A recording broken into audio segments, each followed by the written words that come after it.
ചർച്ചയ്ക്ക് വന്നില്ലെങ്കിൽ ഇറാനെ തകർക്കുമെന്ന് ട്രംപ്, വഴങ്ങില്ലെന്ന് ഇറാനും. ലോകത്തിന്റെ നിയന്ത്രണം പിടിക്കാൻ അമേരിക്കയുടെ അവസാന നീക്കം. ഇറാന്റെ ആണവ കേന്ദ്രങ്ങൾ തകർക്കുമോ?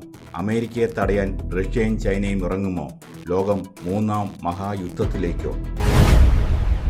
ലോകം ശ്വാസം അടക്കിപ്പിടിച്ച് നിൽക്കുകയാണ്. പശ്ചിമേഷ്യയിൽ നിന്ന് വരുന്നത് ഒട്ടും ശുഭകരമായ വാർത്തകളല്ല. സമാധാന ചർച്ചകൾക്കുള്ള എല്ലാ സാധ്യതകളും ഇപ്പോൾ അടഞ്ഞിരിക്കുന്നു. വരും മണിക്കൂറുകളിൽ എന്തു സംഭവിക്കും? കടുത്ത യുദ്ധഭീതിയിലാണ് ലോകം. ചർച്ചയ്ക്ക് വന്നില്ലെങ്കിൽ ഇറാനെ തകർക്കും. അമേരിക്കൻ പ്രസിഡന്റ് ഡൊണാൾഡ് ട്രംപിന്റെ ഈ വാക്കുകളിൽ കടുത്ത മുന്നറിയിപ്പുണ്ട്.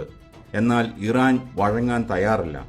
ചർച്ചയ്ക്കില്ല, ആക്രമിച്ചാൽ കടുത്ത തിരിച്ചടിയുണ്ടാകും. ഇറാനും തങ്ങളുടെ നിലപാട് വ്യക്തമാക്കി കഴിഞ്ഞു. വരുന്ന മണിക്കൂറുകളിൽ യുദ്ധം ഏതു വഴിക്കും തിരിയാം. അമേരിക്കൻ ഭരണകൂടം തങ്ങളുടെ അടുത്ത നീക്കങ്ങളെക്കുറിച്ചുള്ള കടുത്ത ആലോചനകളിലാണ്. എന്നാൽ ഒരു കരയുദ്ധത്തിലേക്ക് നേരിട്ടിറങ്ങാൻ അമേരിക്കയ്ക്ക് മടിയുണ്ട്. കാരണം ഇറാന്റെ ഭാഗത്തു നിന്നുള്ള തിരിച്ചടി ശക്തമായിരിക്കുമെന്ന് അവർക്കറിയാം. മറുഭാഗത്ത് ഇറാന്റെ കണക്കുകൂട്ടലുകൾ മറ്റൊന്നാണ്. ഒരു കരയുദ്ധമുണ്ടായാൽ അമേരിക്കൻ സേനയ്ക്ക് നേരെ കടുത്ത ആക്രമണം നടത്താമെന്ന് അവർ കരുതുന്നു.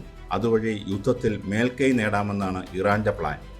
അമേരിക്ക ലക്ഷ്യമിടുന്നത് കൃത്യമായ ഇറാന്റെ ചില തന്ത്രപ്രധാന കേന്ദ്രങ്ങളാണ്. അതിലാദ്യത്തേത് കാർക്ക് ദ്വീപാണ്. ഇറാന്റെ പ്രധാന എണ്ണക്കയറ്റുമതി കേന്ദ്രമാണിത്. കാർക്ക് ദ്വീപ് പിടിച്ചെടുക്കുക വഴി ഇറാന്റെ സാമ്പത്തിക നട്ടെല്ല് തകർക്കുകയാണ് അമേരിക്കയുടെ ലക്ഷ്യം.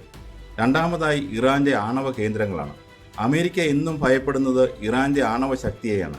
ഈ യുദ്ധത്തിലൂടെ ആണവ കേന്ദ്രങ്ങൾ പൂർണ്ണമായും തകർക്കാൻ അവർ പദ്ധതിയിടുന്നു.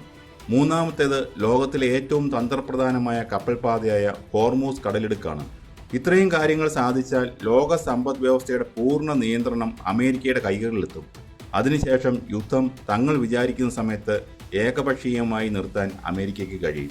പക്ഷേ ഇവിടെയാണ് വലിയൊരു ചോദ്യം ഉയരുന്നത്. ലോകത്തിന്റെ പൂർണ്ണ നിയന്ത്രണം അമേരിക്കയുടെ കൈകളിലെത്താൻ റഷ്യയും ചൈനയും സമ്മതിക്കുമോ?